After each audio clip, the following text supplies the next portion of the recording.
आज जौनपुर के Shri Krishna inter college में इस ऐतिहासिक कार्यक्रम में पधारे बहुत बड़ी संख्या में मेरी माए बहनें, प्यारे नौजवान साथियों, बड़े बुजुर्गों, मीडिया के साथियों, पुलिस के भाइयों बहनों, मैं आपका बहुत बहुत धन्यवाद करता हूं। मैं अपनी बात को शुरू करूं इससे पहले जो मैं दाईं तरफ मेरे साथी खड़े उनसे आग्रह करूंगा, सर प्लीज आग्रह ये करूंगा कि अगर ये बल्ली टूट गई तो कई लोगों को चोट लगेगी। आपकी एक लापरवाही बहुत परेशानी खड़ी कर देगी। मेरा आग्रह है कि आप लोग बैठ जाओ, तभी बात रखूंगा जब आप लोग बैठ जाओगे। जब तक आप ये जो सामने यहाँ खड़े इनको भी कह रहा हूं बैठ जाओ, बहनों के सामने जो लोग खड़े, जब तक आप बैठोगे नहीं बात नहीं शुरू होगी। आप बैठो अपनी अपनी जगहों पे, तभी बात शुरू होगी।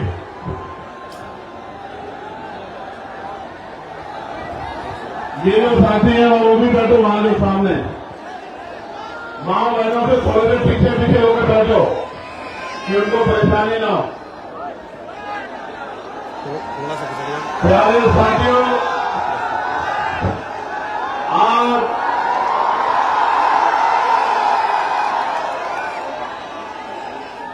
जब अगर जगह नहीं है तो वहां से इधर निकल जाओ, लेकिन व्यवस्था मत कराओ, चोट लग जाएगी। मुझे आपकी फिक्र है, किसी एक भाई को भी चोट देने को नुकसान होगा। मैंने आपका प्यार देख लिया, लेकिन खाली करो उसको, नुकसान हमारा ही होगा इसलिए कह रहे हैं। और पीछे वाले परेशान हो रहे, बैठिए, यहां से इधर आइए थोड़ा सा, अगर आप नहीं संभाल पा रहे हैं तो।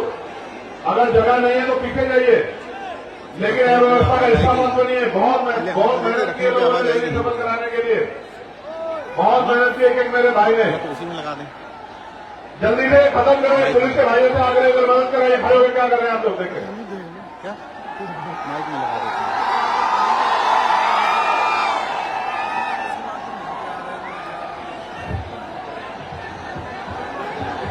जल्दी से बैठिए, फिर बात करनी है, बहुत गर्मी है।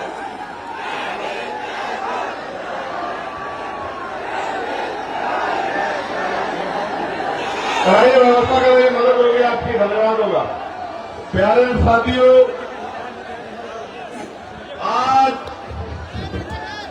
जौनपुर की ऐतिहासिक धरती पर इतने विशाल कार्यक्रम में जब मुझे आपके बीच आने का मौका मिला है, तो मैं अपनी बात को शुरू करते हुए बहुजन समाज में जन्मे सभी संतों, गुरुओं और महान पुरुषों को नमन करता हूं।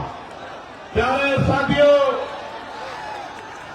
महामानव तथागत गुरु से लेके जगत गुरु सतगुरु रविदास जी महाराज, गुरु कबीर जी, गुरु नानक जी, संत गाडगे जी महाराज, गुरु वाल्मीकि जी, नारायण गुरु, राष्ट्रपिता ज्योतिबा फूले, छत्रपति साहू जी महाराज, डॉक्टर बाबा साहब अम्बेडकर, माननीय साहब श्री काशीराम, माननीय रामसुर वर्मा, चौधरी महाराज सिंह भारती, जननायक कपूरी ठाकुर, बाबू जगदेव प्रसाद कुशवाहा, तमाम हमारे महापुरुष, जिनमें शिवदयाल,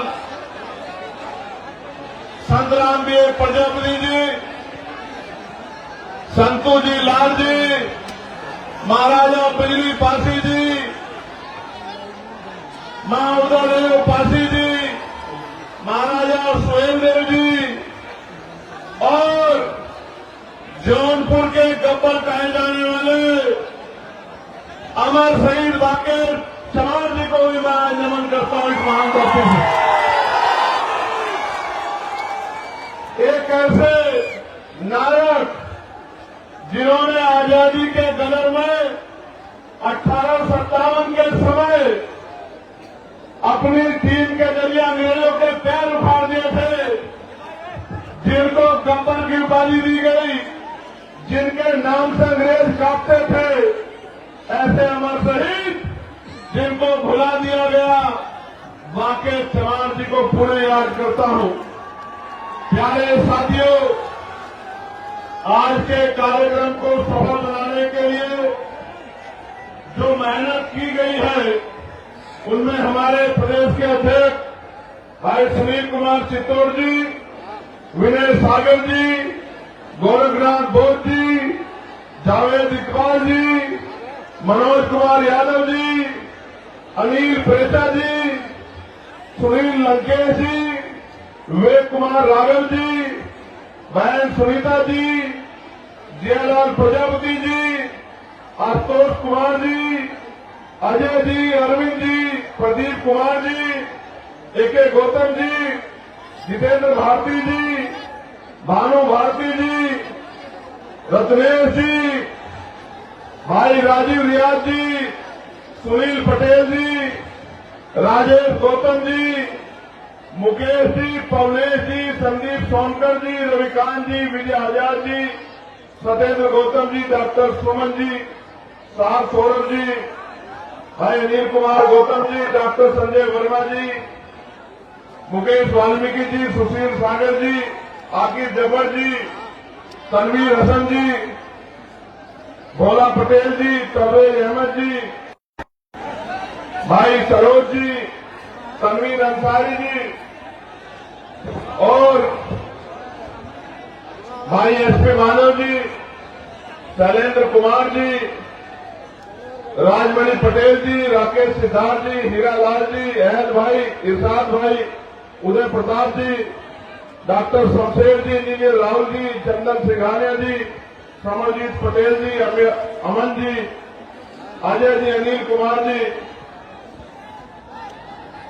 अच्छी लाल जी, नूर आलम जी, नीलेश जी, दीपक जी, आनंद जी, रमेश जी, राजा जी, प्रमोद जी, चंद्रसेन जी का मैं बहुत बहुत धन्यवाद करता हूं।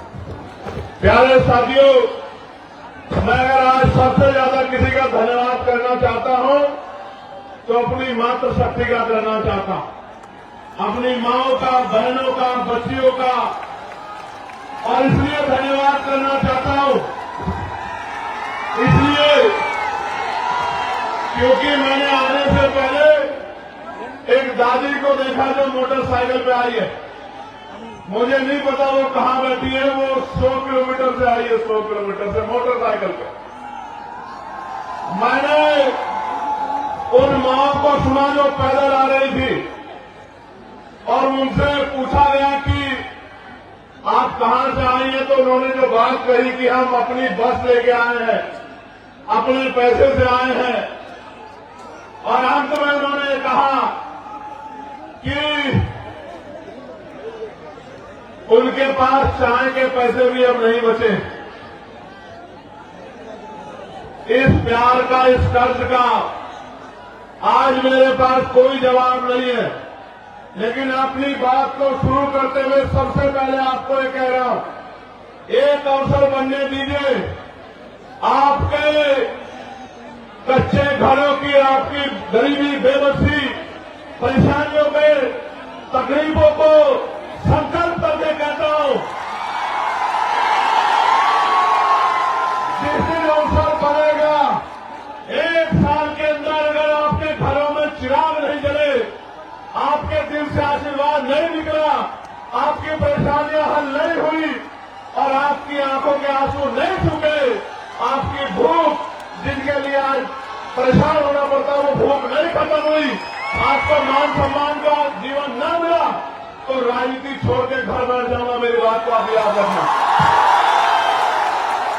प्यारे साथियों, मैं अपनी बात की शुरुआत करता हूं और सबसे पहले मैं यहां के एडमिनिस्ट्रेशन और पुलिस के भाइयों का धन्यवाद करना चाहता हूं। धन्यवाद इसलिए करना चाहता हूं, उन्होंने ऐतिहासिक काम किया है, ऐतिहासिक काम। किसी विधायक की रैली होती है तो भी 8 दिन पहले परमिशन दी जाती है, लेकिन उन्होंने कल रात परमिशन लेके जो उपकार हम पे किया है, मैं विश्वास से कहता हूं कि मैं इन अधिकारियों को कभी नहीं भूलूंगा। मेरी बात को आप याद रखें। आप जानिए, जिसके लिए सुबह उठने से लेकर शाम तक प्रदेश का कोई जिला, देश का कोई जिला ऐसा नहीं है जहां से वीडियो जारी करके मैसेज भेज के ये नहीं कहा जाता कि हम इसको कल का सूरज नहीं देखने देंगे। उसके लिए कल रात को परमिशन आपने दी, मैं आपका आभारी हूं। आपको क्या लगता है कि इस तरह की चीजों से आप चंद्रशेखर आजाद के प्रति जो प्यार लोगों के दिल में उसको कम कर सकते हैं? नहीं, ये गलतफहमी है आपकी। आप अगर आज सुबह भी परमिशन देते और ये टेंट भी नहीं लगता, एक कुर्सी पे खड़े होकर भाषण देकर अपने लोगों को कह के जाता कि याद रखना मेरी बात को। मैं किसी धन्ना सेठ का बेटा नहीं हूं, किसी व्यापारी का बेटा नहीं हूं, किसी नेता का बेटा नहीं हूं। एक प्राइमरी स्कूल के हेडमास्टर का बेटा हो। संस्कार है मेरे अंदर, मैं गरीबों का दर्द जानता हूं। और फिर कह रहा हूं, एक बार पैदा होता है आदमी, एक बार मरता है। ना मैं दोबारा पैदा हो सकता हूं, ना मैं 2 बार मर सकता हूं। एक दिन मुझे भी जाना है, लेकिन अगर जब तक जीवन है मैं इनके हक अधिकारों के लिए लड़ता रहूंगा। इस बात को शासन, प्रशासन और सरकार भी याद रखें। मेरी बात को याद रखें। आप मेरी बात को सुनो। मेरा बस चले तो एक शब्द ना कहूं और ऐसे ही चला जाऊं, लेकिन जब आया हूं तो अपनी बात कहना चाहता हूं, क्योंकि गर्मी इतनी है। मेरे ऊपर तो टेंट लगा है, लेकिन मेरी माए बहन, मेरे भाई, मेरे बच्चे, मेरे छोटे नौजवान साथी, बड़े बुजुर्ग गर्मी में है, पसीना आ रहा है। मैं तो जानता हूं लोग पैसे पे नहीं जाते, खाने पे, मिठाई पे, शराब पे नहीं जाते, और आप अपने इस बेटे को इज्जत, प्यार, आशीर्वाद देने के लिए इस गर्मी में बैठे हो। नहीं है मेरे पास आज आपको देने के लिए बहुत कुछ नहीं है, लेकिन इस मंच से कह रहा हूं, मेरे खून का कतरा कतरा भी अगर आपके लिए बह जाएगा तो ऊप नहीं कहूंगा। मेरी बात को आप याद रखना। प्यारे साथियों, मैं कुछ समय इस गर्मी का आपका लूंगा, क्योंकि बहुत महत्वपूर्ण बात आपसे करनी है और आपने भी अपना काम छोड़ा है। एक एक पैसा इकट्ठा करके आपने इस रैली को सफल बनाने का प्रयास किया। प्यारे साथियों, मैं अपनी बात को शुरू करते हुए सबसे पहले भदोही के लाल धीरज कुमार गुप्त जी को आदरांजलि अर्पित करता हूं। भदोही का जो लाल धीरज कुमार जी थे, जिन्होंने 2023 में अग्निवीर ज्वाइन किया और 18 फरवरी को जम्मू कश्मीर में वो शहीद हो गए। ये शहीद जिस परिवार से होता है, उस परिवार को तकलीफ का एहसास होता है, लेकिन आप ये समझिए, उस शहीद भाई को आज याद करना इसलिए जरूरी है क्योंकि पहले आर्मी की नौकरी पक्की होती थी। केंद्र की सरकार ने अग्निवीर के जरिए 4 साल की नौकरी करके जिस तरह से सेना का मनोबल गिराने का काम किया और नौजवानों में जो राष्ट्रभक्ति की भावना थी उसको कमजोर किया, देश इस निगम सरकार को कभी माफ नहीं करेगा। मेरी बात को आप याद रखना। भाई धीरज जी के पिताजी श्याम सुंदर गुप्ता जी, गुप्त जी, जो उनसे पहले ही इस दुनिया से चले गए, उस परिवार में जो चिराग बुझे हैं, इसलिए उस परिवार को मैं आदरांजलि भेंट करता हूं। प्यारे साथियों, अगले 20, 25, 30, 40 मिनट मैं जब अपनी बात कहूंगा, मैं आशा उम्मीद करूंगा कि आप मेरी बात को सुनेंगे, क्योंकि अगर आप मेरी बात को सुनेंगे नहीं तो फिर आप घर क्या लेके जाएंगे और मेरी बात पे क्या पहरा देंगे, क्या करेंगे, आपको पता ही नहीं लगेगा। चंद उत्साही नौजवान, मैं उनसे आग्रह करूंगा कि वो शांति से खड़े रहें और शोर मचाने की बजाय मेरी बात पे गौर करें। मैं मानता हूं कि मैं बहुत दिनों में इधर आता हूं तो आपका प्यार बहुत ज्यादा है मुझसे, लेकिन खाली प्यार से काम नहीं चलेगा। खाली प्यार से काम नहीं चलेगा। अगर मान सम्मान चाहिए तो उठ के खड़े होना पड़ेगा, मेरी बात को याद रखना। आपके महापुरुषों के नाम मैंने लिए, उन महापुरुषों का संघर्ष याद करो, उनका बलिदान याद करो, उनका शौर्य याद करो। आप उनके अनुयायी हो, आप चंद्रगुप्त मौर्य जी के अनुयायी हो, सम्राट चंद्रगुप्त मौर्य के। आप सम्राट अशोक के अनुयायी हो, आप भीमा कोरेगांव के उन वीर योद्धाओं के अनुयायी हो, उनके वंशज हो। आप अपनी ताकत को भूल बैठे हो और जिस दिन आप उठकर खड़े हो गए और आपने फैसला ले लिया, मैं लिख के देता हूं कि सामंतवाद की जड़ें उस दिन जो है कमजोर हो जाएंगी, सामंतवाद का झंडा उस दिन धरती में गड़ जाएगा। मेरी बात को याद। प्यारे साथियों, आज मैं यहां बहुत बातें कहने आया था, लेकिन आज मैं यहां चुनावी भाषण पे बात नहीं करूंगा। आज मैं यहां अपने दिल की बात कहूंगा, और वो ये है कि मैं उन नौजवानों की बात कहने के लिए आया हूं जो डिग्रियां लेके सड़कों पे घूम रहे हैं, लेकिन रोजगार नाम की चीज उनके पास नहीं। आज मैं उन माओ की, उन बड़े बुजुर्गों की, मेरे अभिभावकों की बात करूंगा जिन्होंने अपना खून, अपना पसीना, अपना पेट काट के अपने बच्चों की पढ़ाई में लगा दिया, और वो बच्चे नौकरी के अभाव में जेवर घूम रहे हैं। वो माँ बाप ये देख रहे हैं कि कब उनके बच्चों को रोजगार मिले। आज मैं उन किसानों की बात करूंगा जो किसान इस जोन में कभी बाढ़ से प्रभावित होते हैं, कभी सूखे से प्रभावित होते हैं, कभी खनन माफियाओं के चोट से प्रभावित होते हैं, कभी सरकार के जुल्म से प्रभावित होते हैं, कभी खाद समय पर नहीं मिलता, कभी डीएपी समय पर नहीं मिलता, कभी यूरिया समय पर नहीं मिलता, कभी उनकी फसल बर्बाद हो जाती है, उनको मुआवजा भी नहीं मिलता। आज मैं उन किसानों की बात यहां करने आया। आज मैं अपनी उन बहन बेटियों की बात करने आया हूं जिनके लिए सरकार कहती है कि हम उनको साइकिल देंगे, हम उनको स्कूटी देंगे, लेकिन ये निकम्मी सरकार हमारी बहन बेटियों की इज्जत की रक्षा भी नहीं कर पा रही है। उनका दर्द कहने के लिए आज मैं यहां आया। प्यारे साथियों, हमारी वर्दी में कोई खोट नहीं है। ये जो पुलिस के मेरे भाई हैं, मैं इनको सल्यूट करता हूं, लेकिन आप नहीं जानते ये मजबूर हैं, क्योंकि पुलिस सरकार के अंदर में होती है। जो सरकार चाहती है वो पुलिस के भाइयों को मजबूरी में करना पड़ता है।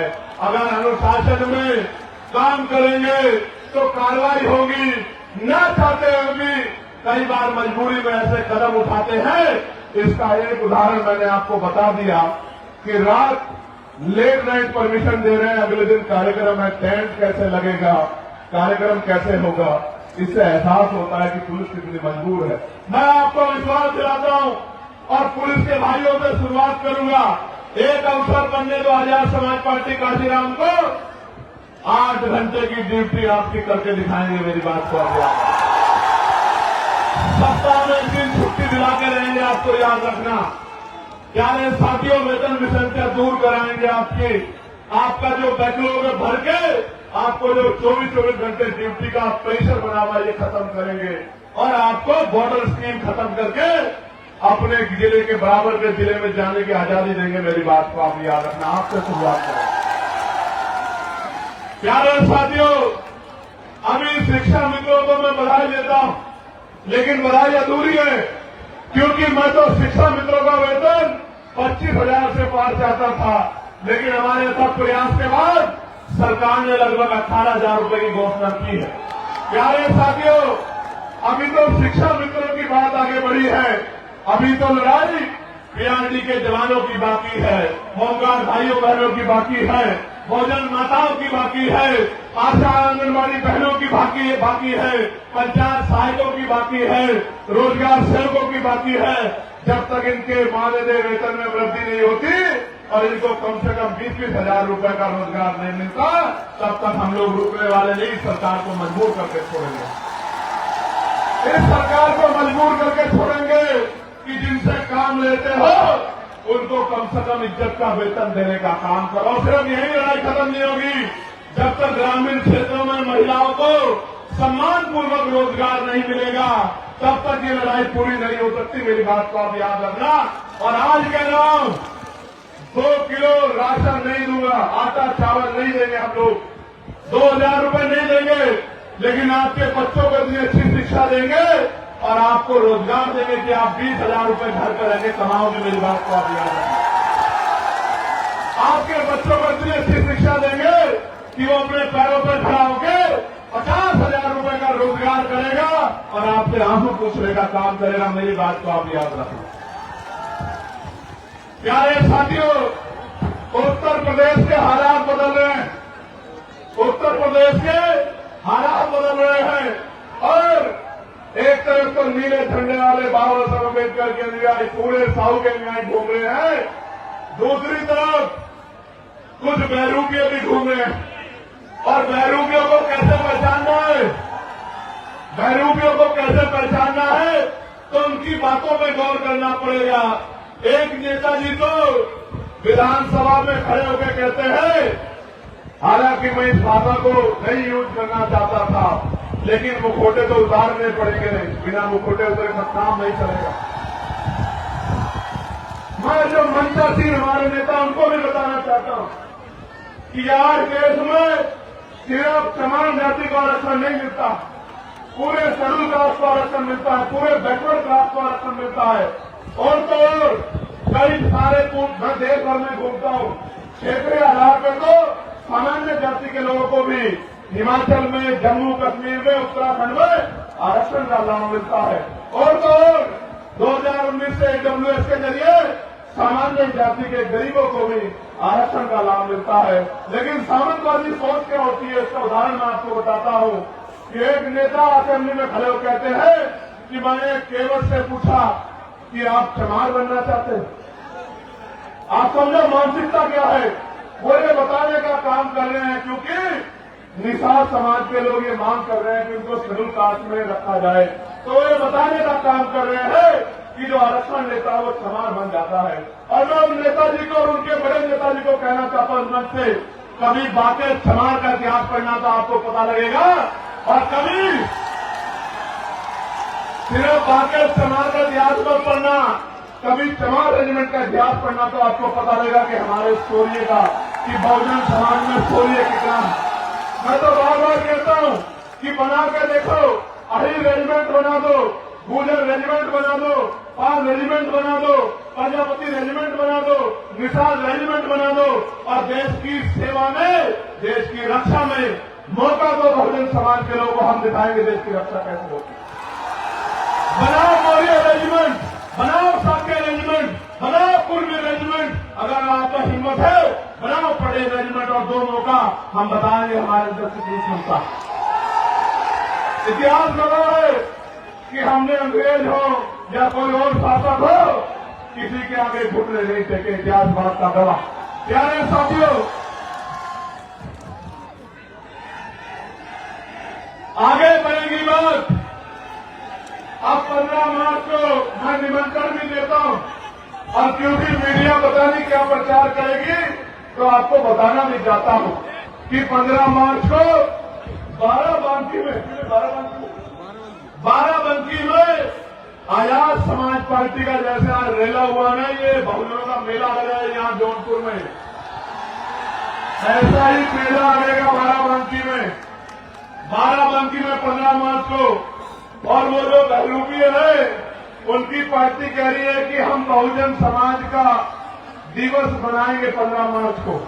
क्यों बनाएंगे सुनो, क्योंकि 15 मार्च को मान्यवर साहब श्री काशीराम साहब की जयंती है।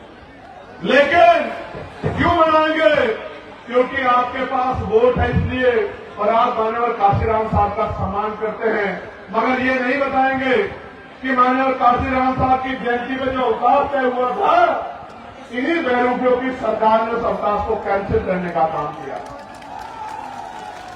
और तो मान्यवर काशीराम साहब के नाम से बने जिले का नाम भी इन्हीं बहरूपियों ने बदलने का काम किया था। और तो और माननीय काशीराम साहब के नाम से सहारनपुर में बने मेडिकल कॉलेज का नाम भी इन्हीं बहरूपियों ने बदलने का काम किया था। और उससे भी तकलीफ ने प्रमोशन में रिजर्वेशन का बिल भी इन्हीं बहरूपियों के नेता ने पार्लियामेंट में फाड़ने का काम किया था, जिसकी वजह से हमारे SC/ST के कर्मचारी अधिकारियों को खून के आंसू रोने पड़े और डिमोशन हमारे लोगों का हुआ। अगर इनकी जगह में होता तो माननीय काशीराम साहब का नाम बदलने की बजाय एक और मेडिकल कॉलेज दूसरे महापुरुष के नाम पर बना। इनकी जगह में होता तो प्रमोशन में रिजर्वेशन कैंसिल करता, बिल फाड़ने के बजाय SC/ST के साथ OBC के भाइयों को भी प्रमोशन में रिजर्वेशन का लाभ दिलाने का काम करता। और तो इनका चेहरा कब बेनकाब हुआ और ज्यादा कब हो गया जो बात बहुजन की करते हैं, लेकिन जब UGC का कानून आया, गाइडलाइन आई, तो ये सब लोग विरोधियों के पक्ष में खड़े हो गए। ये बात बहुजन की करते हैं और गुलामी 15% लोगों की करते हैं। ये जो बहरूप के घूम रहे हैं, मैं इनकी बात कर रहा हूं। आगे आएंगे वो नीला पट्टा पहन के आएंगे, बाबा साहब की बैनर पर तस्वीर लगाएंगे, लेकिन जब आपके बच्चों के भविष्य को यूनिवर्सिटियों में कुचला जाएगा, जब उनकी हत्याएं होंगी, संस्थानिक हत्या, जब रोहित वेमुला, पायल तड़वी, देवता मेघवाल को मारा जाएगा, तो इनके मुंह से एक आवाज नहीं निकलेगी। तब ये गुलामों की तरह अपने मालिकों का साथ देंगे, अपने बहुजन गरीब समाज का साथ नहीं देंगे। प्यारे साथियों, आपको भी कमर कसनी है कि अपने बच्चों की हत्या नहीं होने देनी है। और मैं आज इस मंच से कहना चाहता हूं कि UGC की गाइडलाइन तो लागू होकर रहेगी, उनको कोई रोक नहीं सकता है। मेरी बात कर रहा है, क्योंकि मैं कल ये भारतीय जनता पार्टी के वर्तमान सांसद को सुन रहा था और बहुत सही बात कर रहे थे। वो ये कह रहे थे क्योंकि उनको एहसास है कि अगर SC/ST OBC का विरोध करेंगे तो MP MLA भी नहीं बन पाएंगे ये लोग। 15% से कोई MP MLA नहीं बन सकता है। मैं आपको कह रहा हूं, जो आपके अधिकारों का विरोध करे उसके लिए नारा मेरा याद रखना कि ना तो नोट उनको देना और ना वोट उनको देना जो आपके अधिकारों का विरोध करते हैं, आपके बच्चों का विरोध। अपना नोट भी उसको देना और अपना वोट भी उसको देना जो आपके लिए सीना तान के खड़ा है, गोली की परवाह नहीं करता, जेल की परवाह नहीं करता, मुकदमे की परवाह नहीं करता, जो आपके आंसुओं पे अपना खून बहाने को तैयार है। आपको भी तैयार होना पड़ेगा उसको शक्ति देने के लिए, वरना फिर बहुत बड़ा नुकसान हो जाएगा। मेरी बात को आप याद रखना। प्यारे साथियों, हमने तय किया है कि हम सबसे बड़ा बदलाव ये करेंगे, जब हम पे अवसर बनेंगे आजाद समाज पार्टी के लोगों पे, तो हम सबसे बड़ा बदलाव ये करेंगे कि हम नई शिक्षा नीति लागू करेंगे। अब वो नई शिक्षा नीति क्या होगी? वो नई शिक्षा नीति ये होगी कि चाहे चीफ सेक्रेटरी हो या मुख्यमंत्री हो, चाहे मंत्री हो या संतरी हो, चाहे सांसद हो या विधायक हो, चाहे चेयरमैन हो या जिला पंचायत का अध्यक्ष हो, गांव के सरपंच और पंचायत के मेंबर से लेके और मुख्यमंत्री तक के बच्चों को और DGP चीफ सेक्रेटरी से लेके पंचायत के सेक्रेटरी के, DM SSP के, CO दरोगा जी के, ADM SDM के, कानून तहसीलदार के, सबके बच्चों को IG DIG कमिश्नर एडिशनल के बच्चों को सरकारी स्कूल में पढ़ाने का काम करेंगे। मेरी बात को अच्छा सोचोगे इससे बदलाव क्या हो जाएगा? मैं आपको बताता हूं इससे बदलाव क्या होगा। इससे बदलाव ये होगा कि जब उनके बच्चों के हितों की बात आएगी तो सरकारी स्कूल की व्यवस्था ऐसी होगी कि वहां 5 स्टार होटल भी आपको कमजोर महसूस होगा, उसके सामने खोखला साबित होगा।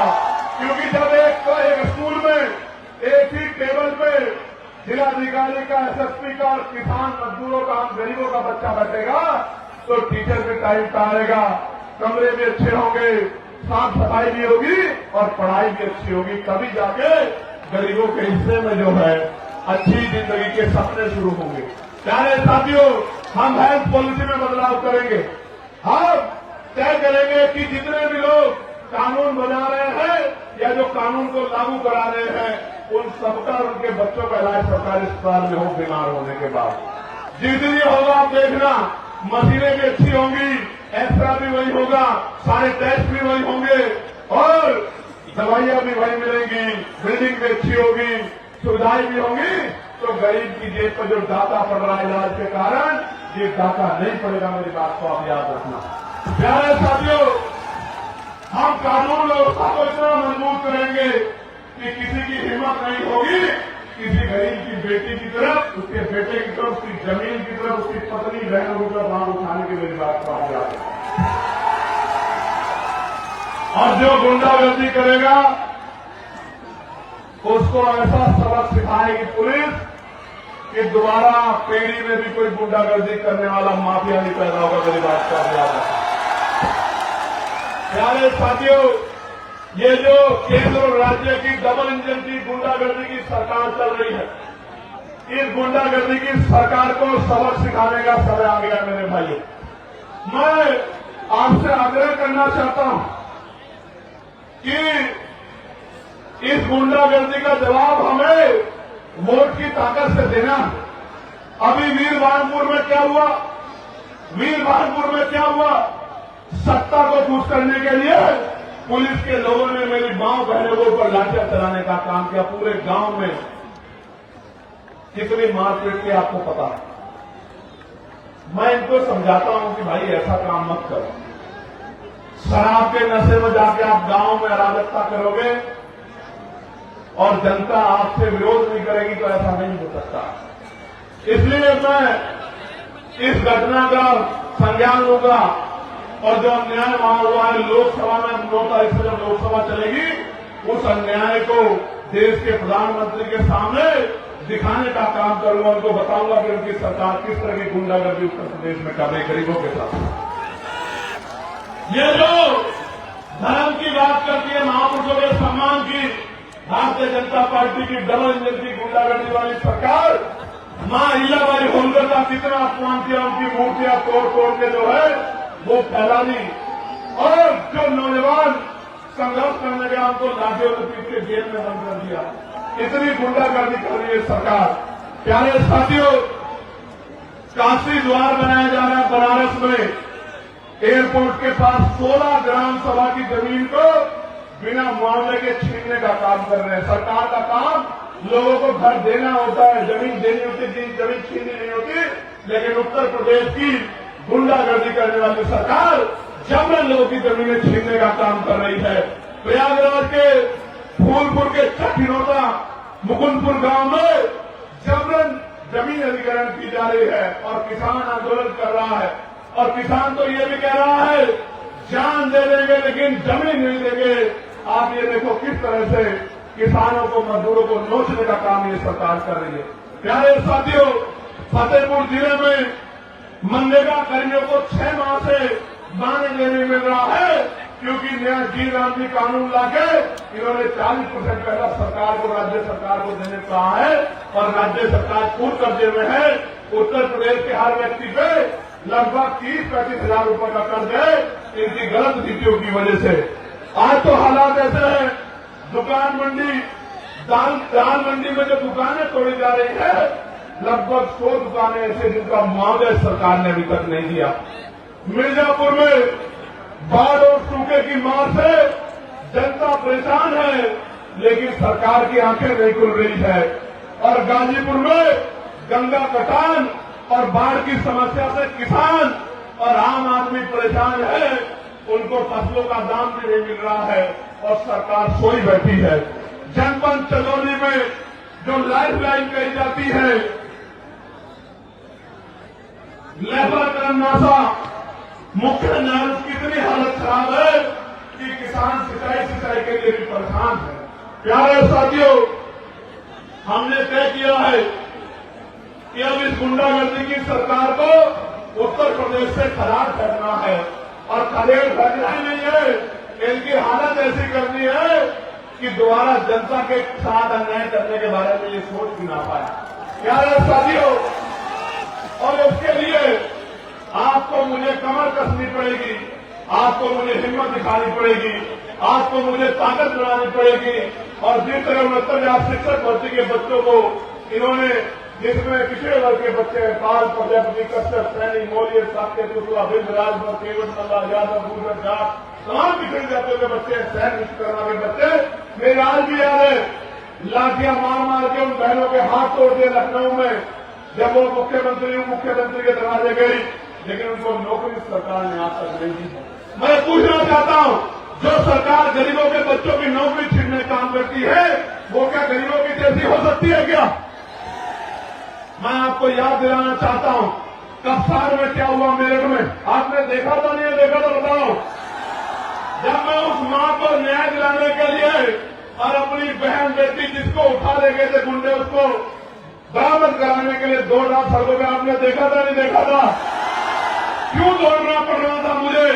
क्योंकि ये सरकार हमारे बच्चों को न्याय नहीं दिलाना चाहती। और हालत ऐसी है कि मीडिया को भी नहीं, जो मीडिया जिसको लोकतंत्र का चौथा स्तंभ कहा जाता है, अघोषित इमरजेंसी चल रही है उत्तर प्रदेश में, हमारे मीडिया के भाइयों को भी पीड़ित परिवार से बात नहीं करने देते, उनके साथ भी गुंडागर्दी करते। ये आलम हो गया उत्तर प्रदेश में। अब दो ही रास्ते हैं, क्या तो हम इस गुलामी को सहे या फिर हम इस गुलामी की बेड़ियों को जड़ से उखाड़ सके। आप बताओ तैयार हो या नहीं हो? बताओ, बोलो हम लोग, बताओ तैयार हो या नहीं हो? वो जो ऊपर बैठे आप लोग बताओ तैयार हो या नहीं हो? वो जो वहां छत पर चढ़े हुए हमसे पूछना चाहता हूं तैयार हो या नहीं हो? बताओ यार साथियों, गौर करो। अब आप जब गांव में जाओगे तो क्या बताओगे कि भैया क्या करेंगे, भैया का साथ क्यों देना है, आजाद समाज पार्टी को वोट क्यों देनी है, आजाद समाज पार्टी का एमएलए क्यों जिताना है, आजाद समाज पार्टी का जिला पंचायत सदस्य क्यों जिताना है, आजाद समाज पार्टी का प्रधान और क्षेत्र पंचायत सदस्य क्यों जिताना, मैं आपको बताता हूं। मैं बताता हूं क्यों जिताना है।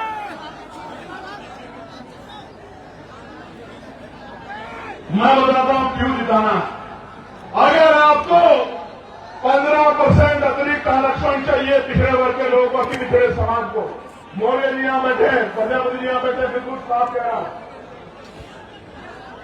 जिसकी सरकार होगी, जिस विचार की सरकार होगी, उसी भाव से काम करेगी।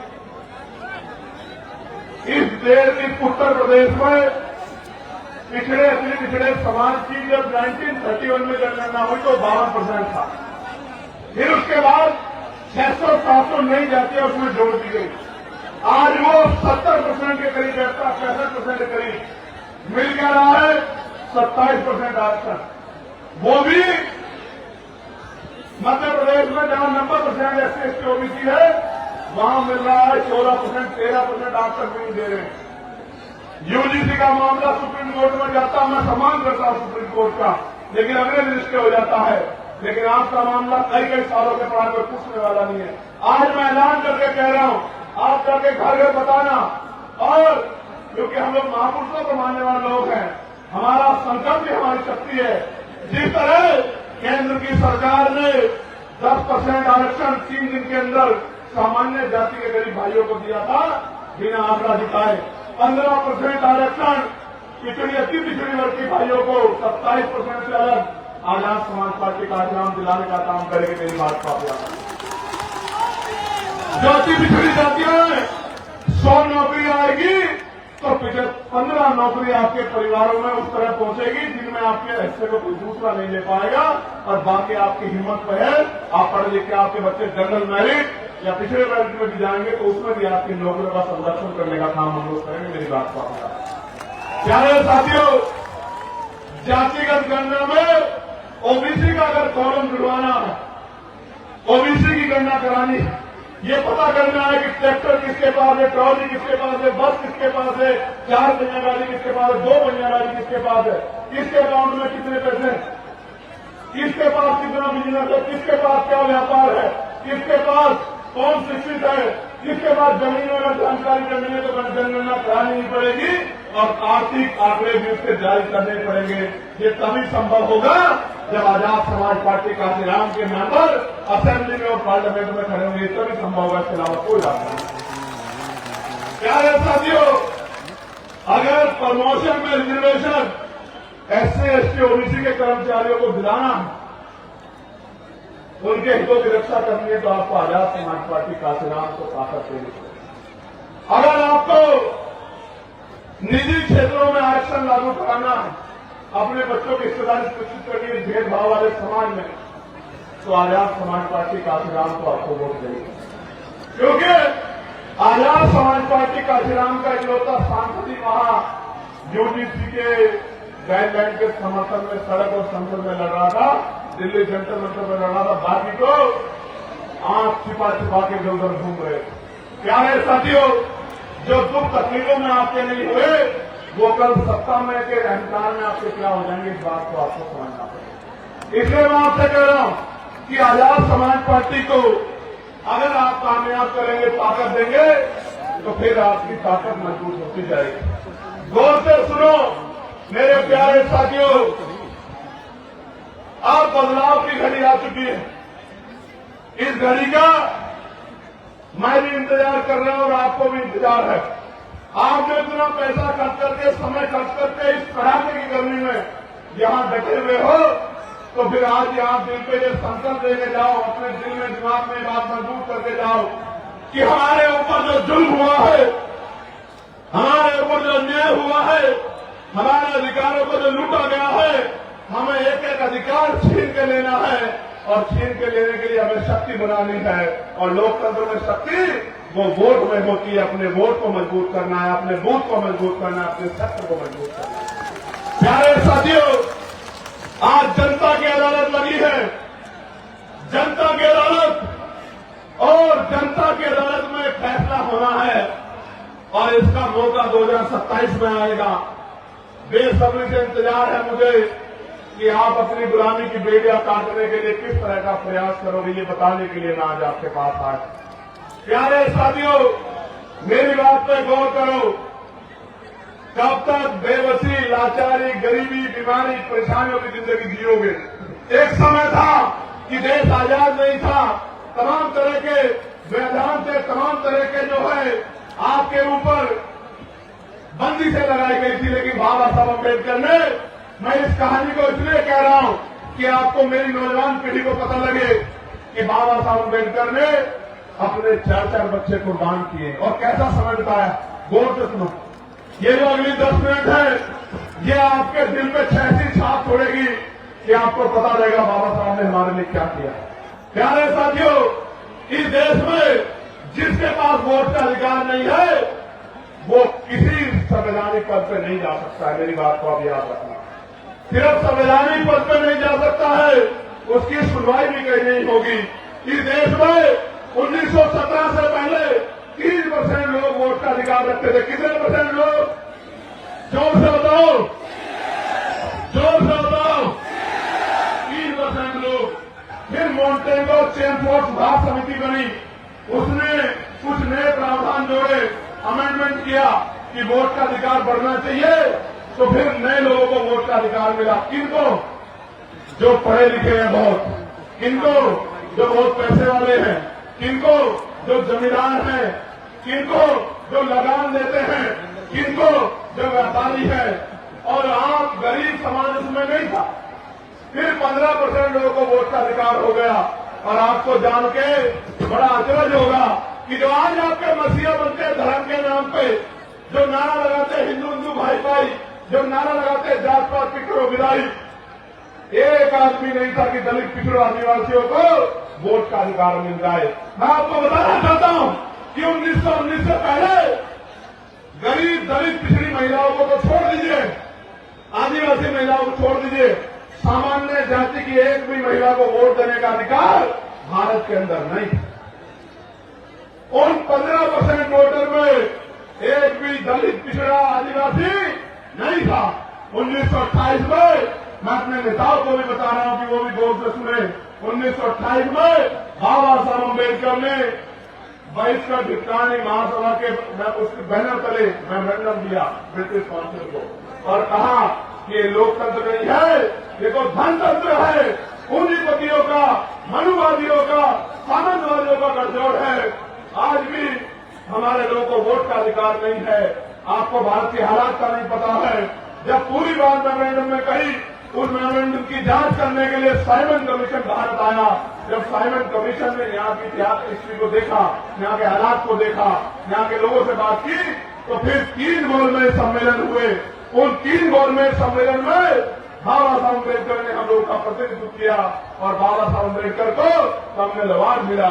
जब बाबा साहब को कम्युनल अवार्ड मिला तो गांधी जी ने यहां जेल में आंदोलन कर दिया और फिर 24 सितंबर 1932 में पूना पैक्ट हुआ, हमारे अधिकार छीन लिए गए।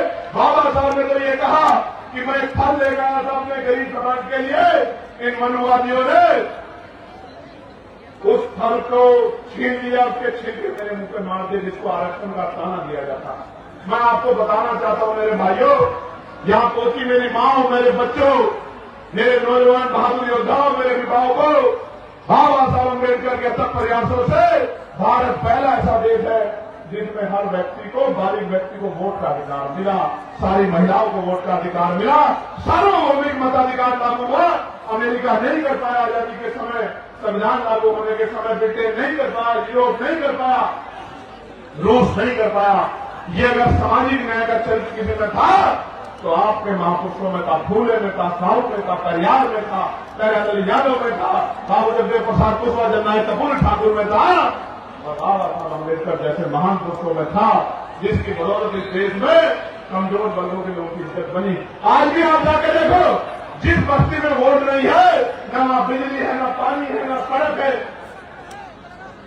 न रोजगार है, न साफ सफाई है, जानवरों से पूरा जीवन। बिहार के लोग जाके देखो, मुंगतार आपको पता लग जाएगा, अपने बॉर्डर में जाके देखो, आपको पता लग जाएगा। इसलिए मैं आपको कहना चाहता हूं, मेरी इस बात को सुनना और अपने दिल पे हाथ रख के बताना कि जब 18 मार्च 1956 को बाबा साहब अम्बेडकर आगरा में सभा करते हुए कह रहे थे कि मैं बड़ी मुश्किल से तमाम तरह के अपमान सह के, आरोप सह के, अन्याय जुल्म सह के इस कारवा को वहां से यहां तक लेके आ पाया हूं। अगर आप इसको आगे ले जा सकते तो इसको पीछे मत जाने देना। मेरे बच्चों रोते हुए कह रहे थे बाबा साहब, हमसे रो रहे थे बाबा साहब, और आपको मुझसे कह रहे थे कि मेरे बच्चों इस कारवा को पीछे मत जाने देना।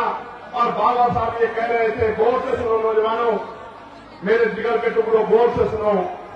बाबा साहब कह रहे थे कि जब मैं अपने चारों तरफ देखता हूं, एक भी नौजवान ऐसा दिखाई नहीं देता जो इस आंदोलन रूपी तंबू का बंबू बन के इस आंदोलन को आगे बढ़ा। बाबा साहब कह रहे थे, जैसे एक बंबू के ऊपर बहुत टेंटों का बोझ होता है, इस तरह से मैं बहुत सारे बोझ को झेल रहा हूं।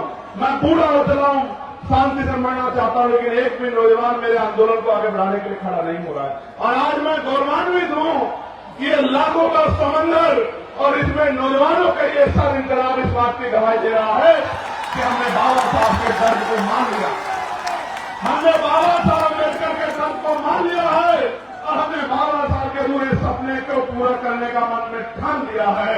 अब इस लड़ाई को कोई नहीं रोक सकता, क्योंकि कहा गया है कि संघर्षों के साय में घनघोर जलानी पलती है और ध्यान उधर झुक जाता है, इस घोर जलानी चलती है।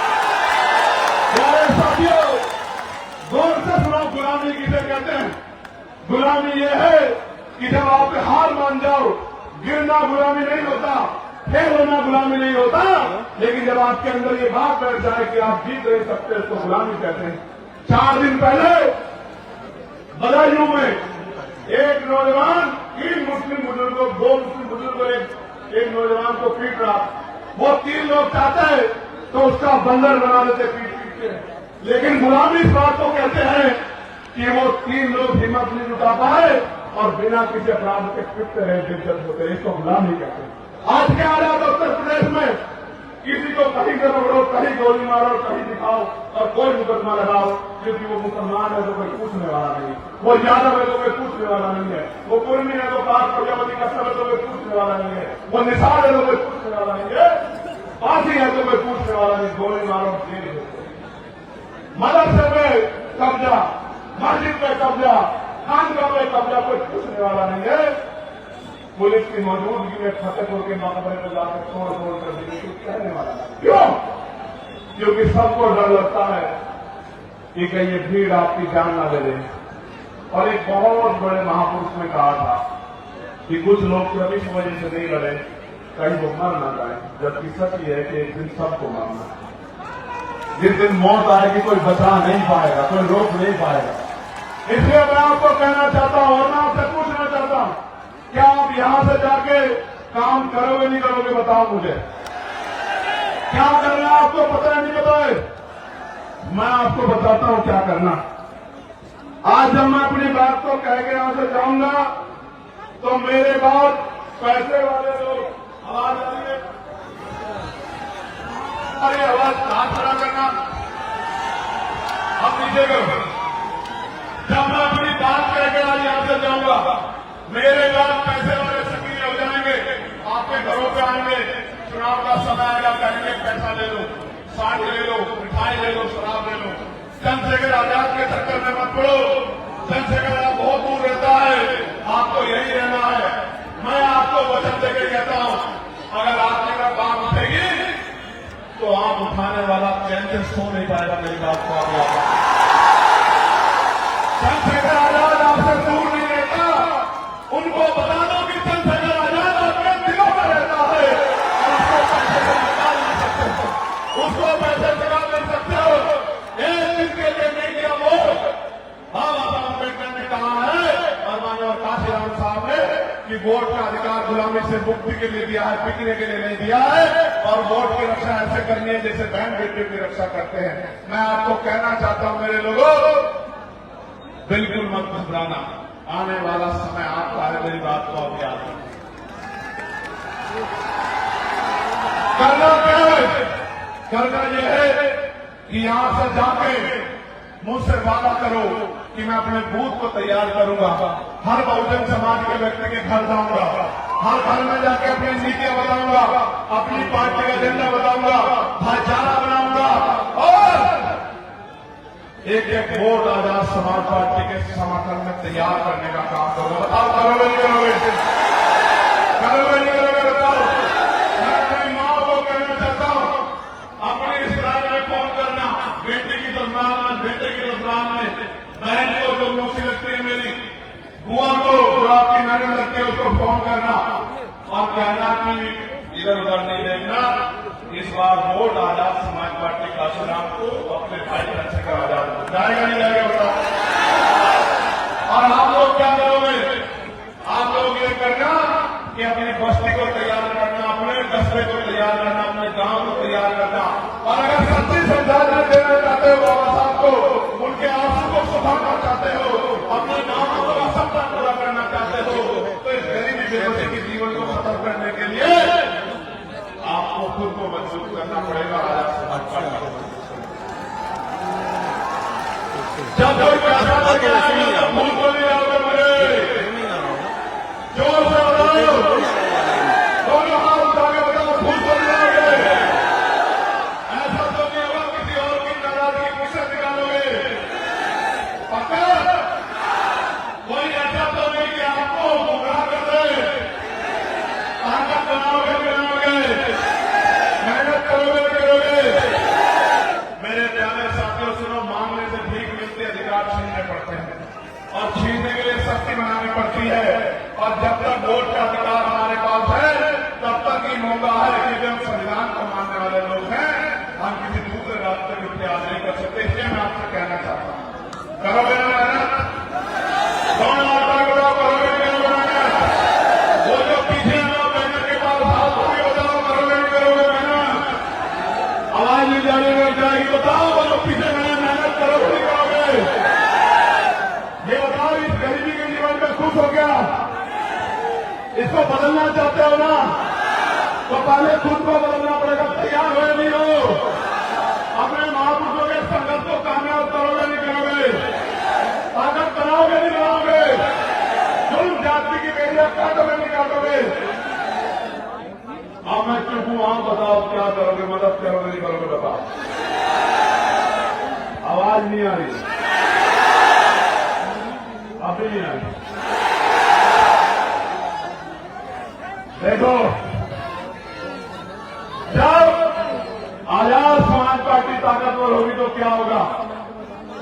आपके बच्चों को अच्छी शिक्षा मिलेगी, आपके बच्चों को अच्छी चिकित्सा मिलेगी, पढ़े लिखे भाइयों को रोजगार मिलेगा, माँ को घर पे रोजगार मिलेगा, गांव में अन्याय अत्याचार खत्म हो जाएगा, अच्छी सड़कें बनेंगी, बिजली की व्यवस्था होगी, पानी की व्यवस्था होगी, साफ पानी की व्यवस्था, और आपको जीने का मौका मिलेगा। अभी तो गरीबी में कितने सर्वाइव कर रहे हो। और ये जो भ्रष्टाचार की सरकार है, भ्रष्टाचार की सरकार, इसका एक किस्सा मैं आपको बता देता हूं। मेरे याद आ गया इसका एक किस्सा, भ्रष्टाचार की सरकार का एक किस्सा, वो आपको बता के फिर अपनी बात को खत्म करूंगा।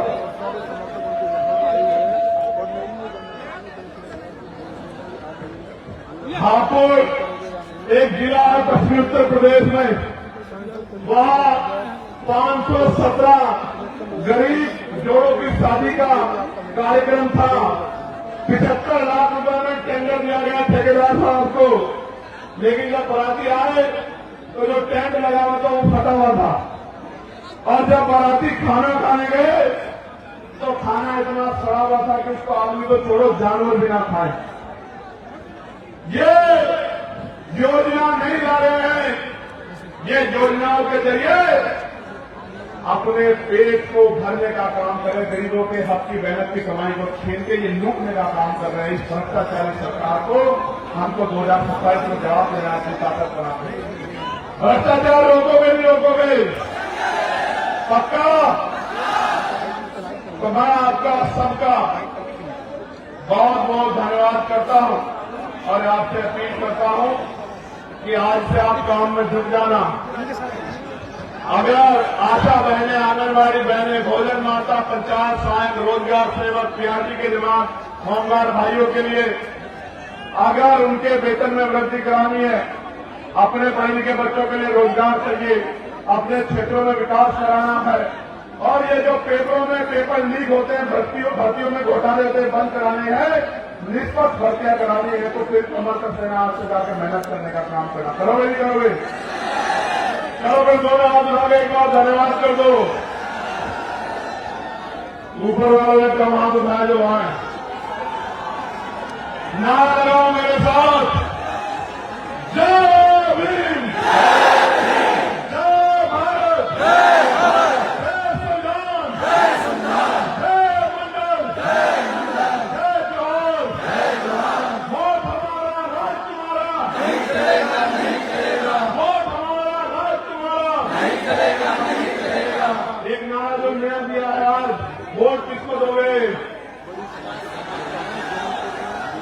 वोट अपना बहुजन को और नोट अपना बहुजन को। समझे नहीं समझे? न मनवादियों को वोट देंगे, न नोट देंगे। वादा करो मुझसे, पक्का? वादा हो गया? चलो, बहुत बहुत धन्यवाद। आप सबके लिए मंगल कामनाएं। एक दो नारे और रह गए हैं, जरा जोर से लगा दो। हमारी सेना जिंदाबाद, जिंदाबाद, जिंदाबाद। हमारे अर्धसैनिक बल जिंदाबाद, जिंदाबाद, जिंदाबाद। हमारी पुलिस जिंदाबाद, जिंदाबाद, जिंदाबाद। परमिशन यार समय पर दे दिया करो, क्यों ऐसा करते हैं? सुनो, जब आजाद समाज पार्टी राजकाज में होगी, कोई विपक्ष आदमी रैली करेगा तो हम उसको 1 महीना पहले परमिशन दिला देंगे। हम इनके कोई डरपोक नहीं है जो लोकतंत्र में